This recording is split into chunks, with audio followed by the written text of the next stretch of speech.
Hi, everybody. I just want to talk a little bit about the upcoming election. Um, we still have the majority of people still think that they can vote their way out of Trump or into Bernie Sanders or into capitalism or into socialism or out of either one of those things. The presidency is a sales position. It's the most important sales position. They don't determine what the agenda is. They simply sell you a narrative. So you will believe that your vote matters, that you have some control, but you don't have any control.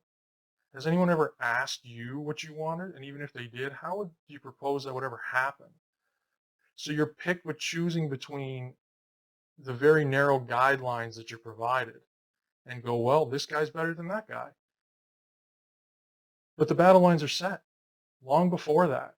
Long before that, people believe that Trump was his own person, was his own man, and not some actor placed there by the establishment that has long existed. But he's the only one of them that's actually had his own reality TV show. So he fits very well. He knows how to read a script. He knows how this works. He knows how to play to people's emotions. He knows how to make things interesting. The economy is worse now than what it was under Obama, but people seem to think that Trump is better because they're more entertained. Well, yeah, that's what he does. That's what he did in his reality TV show, too. He entertained people. That's the whole point of this. There's an established order of business, of corporations that pick and choose who's going to win. It's silly to think that one person and the handful of people that they bring in with them are going to turn to reset the entire economy or even parts of it. Even if the person who wins the sales position, in this case it was Trump, even if he knows everything he needs to know about economics, foreign relations, healthcare, infrastructure of all types, engineering, how to build cities, all of this stuff, all of this stuff. Even if he knows all of that, how could he possibly do any of it by himself? He can't.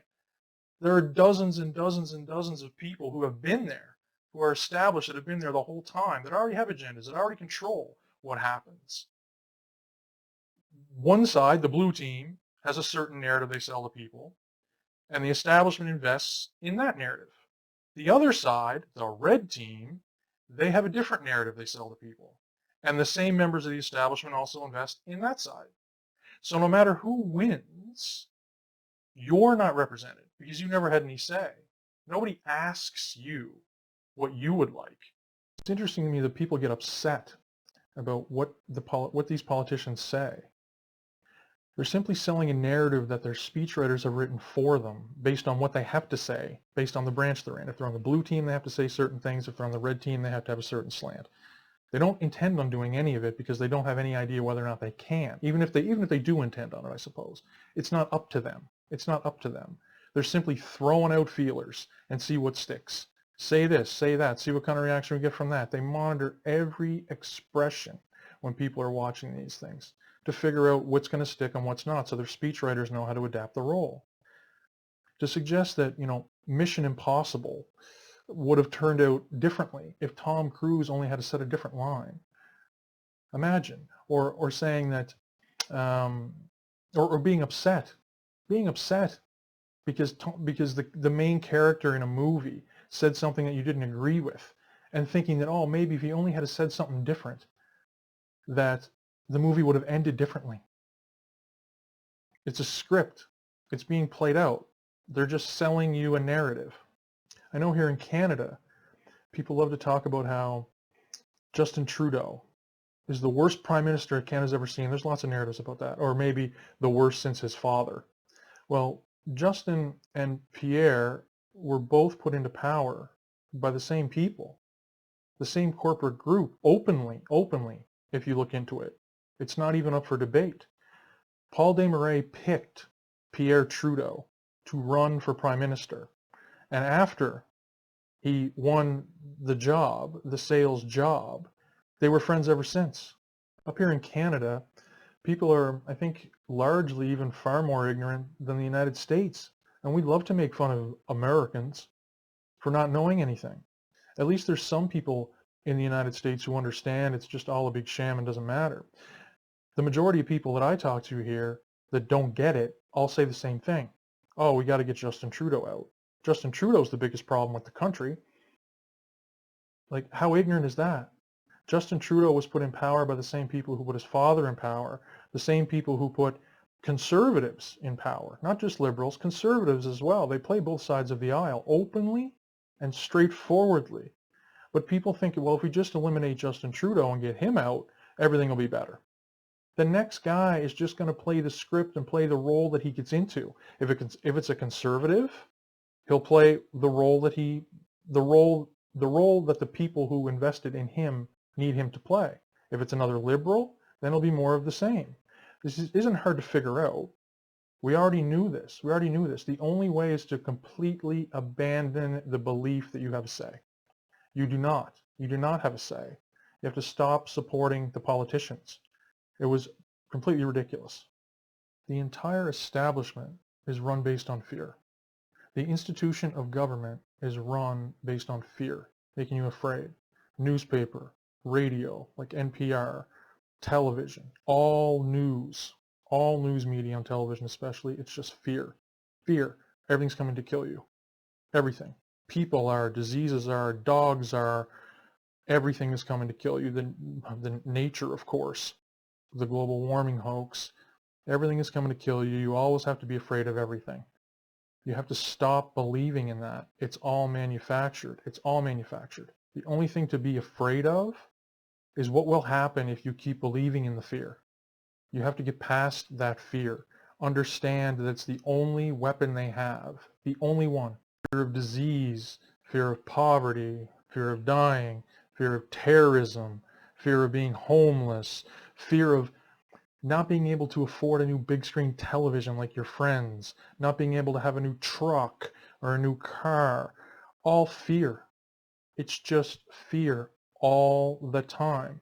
So instead of facing the fear, people embrace it.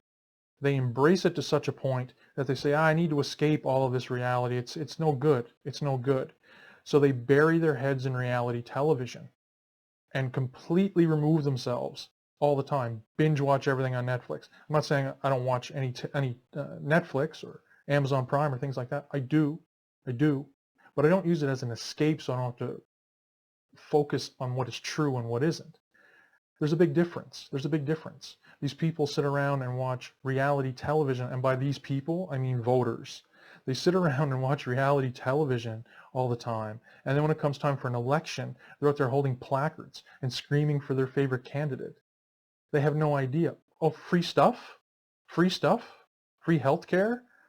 Low interest rate loans? Oh, free, like lower tuition, or name it. Low cost housing, a higher minimum wage. These are great. Oh, you're going to protect us too by invading more countries, sending soldiers to more countries for further invasions. Awesome, that'll work out. Better access to oil, lower gas prices at the pump.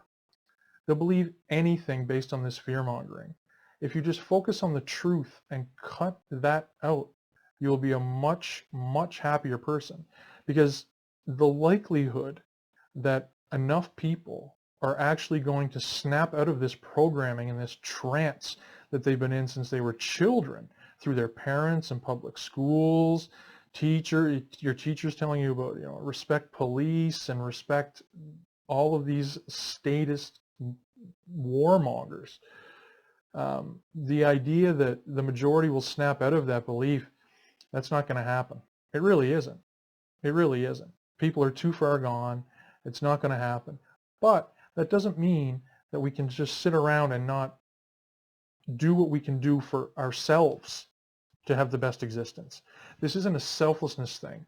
When we talk about all the bad things of government and saying, we wish we didn't have government, we wish government would go away, it's not because I'm such a selfless guy and I want an equal playing field for everybody, because I care about the plight of people that I've never met. While they'll be enriched, certainly we all will be. This is so I can have a better place to live. And my neighbor, if my neighbor's better off, it's better off for me. If the neighbor on the other side of me is better off, that's a better life for me. If the business owner down the street can offer me cheaper goods and a wider variety of goods, that's better off for me. So it's not about being selfless. It's a selfish thing. Everybody is selfish, including the government, who sells you all this fear. To change everything requires a choice. That's it. Just a simple choice. Nothing else. Not violence, not a revolution like people talk about. A revolution of the mind, a philosophical revolution. That's what it takes. It doesn't take marching on the streets and waving your guns in the air. That's not going to help anything. It's going to make it worse, far worse. The media controls the narrative, and you're going to take to the streets waving guns around and protesting. How do you think that's going to come across to the average Joe who doesn't know what the purpose of what you're doing is? He's going to read the newspaper and go, oh, these people are fucking crazy. Shit, the government's right. We need more cops. These people are nuts.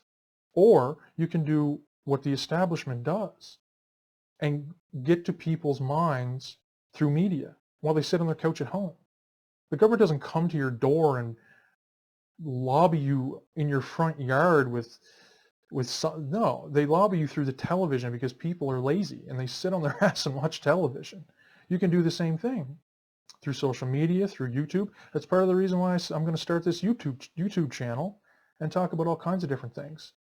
So I'm working on some other things, some projects that I almost have done that I'll be presenting on this channel, talking about government and media, propaganda, all that kind of economics, all those kinds of things that we should be more focused on, and the media simply does not do a good job. Well, they do a very good job, but their job isn't to inform us correctly. So I'll cut through some of that stuff and I'll be presenting it to you. So I really hope you enjoyed it, and take care.